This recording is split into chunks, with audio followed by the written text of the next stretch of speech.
السلام علیکم دوستوں، انسائیڈ میں محترم اگر میں خوش آمدید۔ وہ جو کہتے ہیں نا جب بادشاہ جہاں پر موجود ہوتے ہیں دربار وہیں پہ لگتا ہے، اور ایسی سچویشن یہاں پر بھی کچھ ہوتے ہوئے محسوس ہو رہی ہے۔ کچھ عرصہ پہلے پاکستان کی سیاست کا مرکز لندن تھا، اور آج یہ مرکز پاکستان میں مری کے ایک پرفضا مقام پر منتقل ہو چکا ہے۔ لندن میں اس وقت پاکستانی سیاست کا سلطان موجود تھا یعنی نواز شریف، اور اس وقت جو ہے مری میں بھی وہی سلطان براجمان ہے، لہٰذا وہ جو مرکزیت ہے وہ لندن سے مری شفٹ ہو چکی ہے، اور اس کی موجودگی یقینی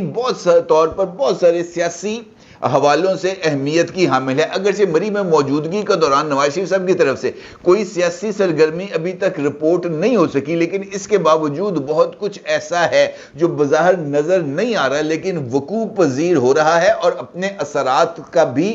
جو ہے وہ ظاہر کر رہا ہے۔ کیسے اور کیوں، یہ ایک امپورٹنٹ سوال ہے، اور اس سوال کا جواب اگر ہمیں تلاش کرنا ہے اور اگر ہمیں دیکھنا ہے کہ کیا واقعتاً مری میں اس وقت کوئی پلان تشکیل پا رہا ہے، تو ہمیں گزشتہ 36 گھنٹے میں ہونے والی کم از کم 2 ایکٹیویٹیز کو نظر میں رکھنا ہوگا، کیونکہ ان 2 ایکٹیویٹیز کے نتیجے میں ہی ہم نواز شریف کی مری میں موجودگی اور وہاں پر ہونے والی ایکٹیویٹیز کو مد نظر رکھ سکیں گے اور پھر آگے بڑھ سکیں گے۔ سچویشن یہ ہے اس وقت کہ ایک ٹویٹ آیا ہے عمران خان صاحب کی طرف سے، حال مقیم اڈیالہ جیل، اور انہوں نے ایک بڑا طویل ترین ٹویٹ لکھا ہے، اور اس ٹویٹ کے اندر انہوں نے کچھ واقعات کا ذکر کیا ہے۔ اس ٹویٹ کا عکس آپ اس وقت اپنی سکرین پر بھی دیکھ سکتے ہیں، اور اس ٹویٹ میں جو عمران خان ہیں انہوں نے حسب عادت انہوں نے موجودہ جو اس وقت کی حالات ہیں اور خاص طور پر نواز شریف صاحب کو ملنے والے عدالتی ریلیف ہیں ان کے اوپر انگلی اٹھائی ہے، اور اس کو کسی سازش کا نتیجہ قرار دیا ہے ان الفاظ میں کہ گزشتہ چند روز کے دوران ہم نے اپنی آنکھوں سے قانون کو ایک مذاق بنتے دیکھا۔ جو کچھ ہماری نگاہوں کے سامنے ہو رہا ہے وہ ایک لندن پلان کا ہی شاخسانہ نہیں بلکہ ایک لندن معاہدے کا نتیجہ ہے جو ایک بزدل، بھگوڑے اور کرپٹ مجرم اور اس کے سہولت کاروں کے مابین طے پایا تھا۔ یعنی نواز شریف صاحب کے حوالے سے انہوں نے اس بات کا ذکر کیا ہے کہ ان کو عدالتوں سے جو ریلیف مل رہا ہے وہ انفیکٹ لندن پلان یا لندن ایگریمنٹ کا ہی حصہ ہے، جس کو نواز شریف کی وطن واپسی کے بعد مزید مچور بھی کیا جا رہا ہے اور اس کو آگے بھی بڑھایا جا رہا ہے۔ پھر وہ یہ کہتے ہیں کہ معافی کا پروانہ ہاتھ میں تھما کر عدالتوں سے سزا یافتہ ایک مجرم کی پھر سے سیاست میں واپسی کا اس کے سوا کوئی راستہ نہیں کہ ریاستی اداروں کو تباہی کے گھاٹ اتارا جائے۔ چنانچہ جو کچھ ہم دیکھ رہے ہیں وہ ہمارے نظام انصاف کا مکمل انہدام اور تباہی ہے۔ یعنی انہوں نے نواز شریف کی واپسی ان کو ریلیف کو قرار دیا ہے نظام انصاف کی تباہی سے، اور اپنے لیے ان کا یہ کہنا ہے کہ میں فی الوقت جسمانی لحاظ سے ٹھیک ٹھاک ہوں۔ اگر میرے جسم پر کسی قسم کا ضعف یا کمزوری طاری ہوتی تو مجھے اس کا احساس ہو جاتا، مگر یہ پہلے ہی 2-3 مرتبہ چونکہ میں دن دہاڑے میری جان لینے کی کوشش کر چکے ہیں، لہٰذا میں یہ کہہ رہا ہوں کہ یہ جو ایک کوشش، یہ اس بات کا کبھی امکان ہے کہ یہ جیل میں میری جان لینے کی ایک اور کوشش کریں گے۔ یہ کوشش مجھے آہستہ آہستہ زہر دینے یعنی سلو پوائزننگ کی صورت میں بھی ہو سکتی ہے۔ ہماری جدوجہد اپنے فیصلہ کن مرحلے میں داخل ہو رہی ہے، باقی وہ تمام چیزیں۔ اس ٹویٹ کے اندر یہی 2 نقطے ہیں جو خاص طور پر بہت زیادہ اہمیت کے حامل ہیں، اور آپ یقینی طور پر اس بات کو مد نظر رکھیں گے کہ عمران خان کی طرف سے یہ ٹویٹ ایک خاص انداز میں کیا گیا ہے، اور اس کے نتیجے میں 2 ایسے مفاد ہیں یا 2 ایسے آبجیکٹیوز ہیں جو عمران خان حاصل کرنا چاہتے ہیں۔ ایک، پاکستان کے نظام انصاف کو جس کو ہیڈ اس وقت جسٹس قاضی فائز عیسیٰ کر رہے ہیں، اس کو متنازع بنانے کی کوشش اس انداز میں کرنا کہ نواز شریف کو ملنے والے ریلیف کو عدلیہ اسٹیبلشمنٹ گٹھ جوڑ کا نتیجہ قرار دے کر اس پورے کے پورے نظام انصاف پر ایک سوالیہ نشان کو کریٹ کرنا، اور اس کے اندر چونکہ جو سسٹم ہے وہ اس برے طریقے سے چیزوں کو ہینڈل یا مس ہینڈل کر رہا ہے کہ ان کے اس حوالے سے جو الزامات ہیں ان کو شاید توثیق بھی مل جائے، لیکن حقیقت کا اس سے دور دور تک کوئی واسطہ نہیں ہے۔ لیکن میرے نزدیک عمران خان کا یہ ٹویٹ پاکستان کے نظام انصاف پر انگلی اٹھانے سے زیادہ جو پیغام ہے وہ خود ان کی اپنی ہی جماعت کے اراکین کے لیے ہے، جو مائنس عمران کا ایک فارمولہ لے کر